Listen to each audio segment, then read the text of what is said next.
ವಿಧಾನಸಭಾ ಕ್ಷೇತ್ರದ ಒಂದು ಉಪಚುನಾವಣೆ ನಮ್ಮೆಲ್ಲರ ಮುಂದೆ ಇವತ್ತೇನಿದೆ. ದಾವಣಗೆರೆ ಉಪಚುನಾವಣೆಯಲ್ಲಿ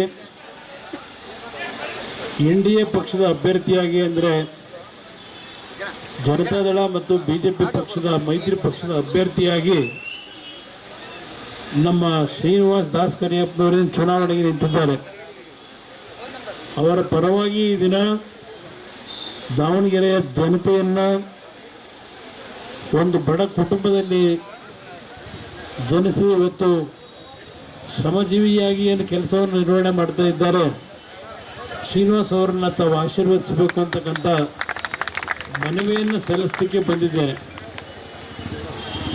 ಇವತ್ತಿನ ಈ ಒಂದು ಸಂದರ್ಭದಲ್ಲಿ ಈಗಾಗಲೇ ಕಳೆದ ಒಂದು ವಾರದಿಂದ ಕಾಂಗ್ರೆಸ್ನ ಮುಖ್ಯಮಂತ್ರಿಗಳು, ಉಪಮುಖ್ಯಮಂತ್ರಿಗಳು, ಹಲವಾರು ಮಂತ್ರಿಗಳು ಬಂದು ನಿಮ್ಮೆಲ್ಲರಲ್ಲಿ ಮತವನ್ನು ಕಾಂಗ್ರೆಸ್ ಪಕ್ಷಕ್ಕೆ ಕೊಡಬೇಕು ಅಂತಕ್ಕಂಥದ್ದನ್ನು ಕೇಳಿ ಹೋಗಿದ್ದಾರೆ. ಜನತಾದಳದ ನಮ್ಮ BJPಯ ಭಾರತೀಯ ಜನತಾ ಪಕ್ಷದ ಹಿರಿಯ ಮುಖಂಡರುಗಳು ಸಹ ಕಳೆದ ಒಂದು ವಾರದಿಂದ ದಾವಣಗೆರೆಯ ಹಳ್ಳಿಗಳು ಮತ್ತು ನಗರ ಪ್ರದೇಶದಲ್ಲಿ ಈಗಾಗಲೇ ಪ್ರಚಾರವನ್ನು ಅತ್ಯಂತ ಯಶಸ್ವಿಯಾಗಿ ಏನು ಮಾಡಿದ್ದಾರೆ. ಈ ಭಾಗದಲ್ಲಿ ಇರ್ತಕ್ಕಂಥ ನನ್ನ ಅಲ್ಪಸಂಖ್ಯಾತ ಬಂಧುಗಳೇನಿದೆ, ವಿಶೇಷವಾಗಿ ನಿಮ್ಮಲ್ಲಿ ನಾನು ಮನವಿ ಮಾಡ್ತಕ್ಕಂಥದ್ದು, ಪ್ರಾಥಮಿಕ ಹಂತದಲ್ಲಿ ನೀವೆಲ್ಲರೂ ಯಾವೊಂದು ಒಗ್ಗಟ್ಟನ್ನು ತೋರಿಸಿ ಇವತ್ತು ಒಂದು ಅವಕಾಶವನ್ನು ನಮ್ಮ ಒಂದು ಸಮಾಜಕ್ಕೆ ಕೊಡಬೇಕು ಅಂತಕ್ಕಂಥದ್ದನ್ನು ತಾವೆಲ್ಲ ಒಂದು ನಿರೀಕ್ಷೆ ಇಟ್ಕೊಂಡು ಆಸೆಯಿಂದ ಕೇಳಿದ್ರಿ.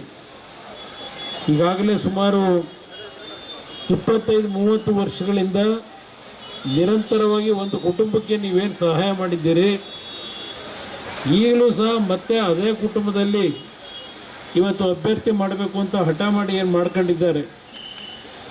ಬಹುಶಃ ನೀವು ತೆಗೆದುಕೊಳ್ತಕ್ಕಂಥ ನಿರ್ಧಾರ ಮತ್ತೆ ಏನಾದರೂ ಅದೇ ಕುಟುಂಬಕ್ಕೆ ನೀವು ಆಶೀರ್ವಾದ ಮಾಡಲಿಕ್ಕೆ ಹೋದರೆ ಇನ್ನು ನಿಮ್ಮ ಜೀವನದಲ್ಲೇ ಯಾವುದೇ ಕಾರಣಕ್ಕೂ ಮುಸಲ್ಮಾನ್ ಬಂಧುಗಳು ಇಲ್ಲಿ ಬಹುಶಃ ಚುನಾವಣೆಯಲ್ಲಿ ನಿಲ್ಲಕ್ಕೆ ಸಾಧ್ಯ ಇಲ್ಲ.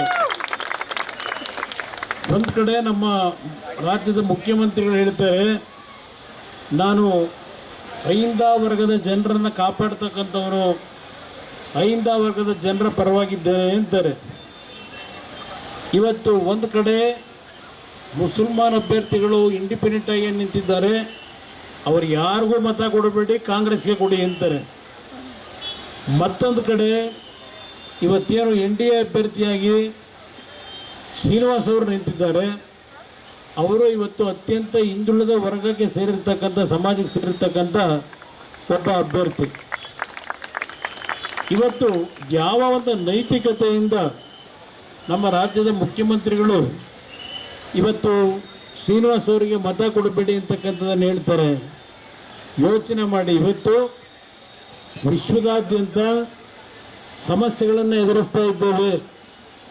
ಈಗಾಗಲೇ ಯಾವೊಂದು ಅಮೇರಿಕ ಮತ್ತು ಇಸ್ರೇಲ್ ದೇಶಗಳು ಇರಾನ್ ಮೇಲೆ ಯಾವೊಂದು ದಾಳಿಯನ್ನು ಮಾಡಲಿಕ್ಕೆ ಪ್ರಾರಂಭ ಮಾಡಿದ್ರು, ಇಂಥ ಒಂದು ಸಂದರ್ಭದಲ್ಲೂ ಜನಸಾಮಾನ್ಯರಿಗೆ ತೊಂದರೆಗಳಾಗಬಾರದು ಅಂತ ಹೇಳಿ ದೇಶದ ಪ್ರಧಾನಮಂತ್ರಿಗಳು ನರೇಂದ್ರ ಮೋದಿಯವರು ಆದಷ್ಟು ಮಟ್ಟಿಗೆ ಬೇರೆ ದೇಶಗಳ ನಾಯಕರುಗಳ ಜೊತೆ ಉತ್ತಮವಾದ ಬಾಂಧವ್ಯವನ್ನು ಹೊಂದಿ ಇವತ್ತು ಬೇರೆ ದೇಶಗಳಲ್ಲಿ ಆಗಿರ್ತಕ್ಕಂಥ ಒಂದು ಸಮಸ್ಯೆಗಳಿಗೆ ನಮ್ಮ ದೇಶ ಆ ರೀತಿಯ ಸಮಸ್ಯೆ ಎದುರಿಸಲಿಕ್ಕೆ ಅವಕಾಶ ಕೊಟ್ಟಿಲ್ಲ. ಕಾಂಗ್ರೆಸ್ ನಾಯಕರಿಗೆ ಹೇಳ್ತೇವೆ, ಗ್ಯಾಸನ್ನು ಕೊಡೋದು ಕೇಂದ್ರ ಸರ್ಕಾರ ಅಂತ ಹೇಳಿ. ನಾನು ಸಿದ್ದರಾಮಯ್ಯನವ್ರಿಗೆ ಕೇಳ್ತೇನೆ, ಇವತ್ತು ನೀವೇ ಅವ್ರ ಸ್ಥಾನದಲ್ಲಿ ನಿಂತಿದ್ದೀರಿ, ನೀವೇನು ಮಾಡ್ತಾ ಇದ್ರಿ? ಇಂಥ ಒಂದು ಪರಿಸ್ಥಿತಿ ಬಂದಿದ್ರೆ ನೀವೇನು ಮಾಡ್ಲಿಕ್ಕೆ ಸಾಧ್ಯ ಆಯಿತು? ನೀವೇನು ಮಾಡ್ತಾ ಇದ್ರಿ ಅದನ್ನು ಹೇಳ್ಬೇಕಲ್ಲ ಜನಕ್ಕೆ. ಇಲ್ಲ, ನೀವು ಅಷ್ಟೊಂದು ಬುದ್ಧಿವಂತರಿದ್ದರೆ ನರೇಂದ್ರ ಮೋದಿಯವರಿಗೆ ಒಂದು ಮನವಿ ಮಾಡ್ಬೋದು, ನೋಡಿ ಈ ರೀತಿ ಮಾಡಿದ್ರೆ ಅನುಕೂಲ ಆಗುತ್ತೆ ಅಂತ ಹೇಳಿ.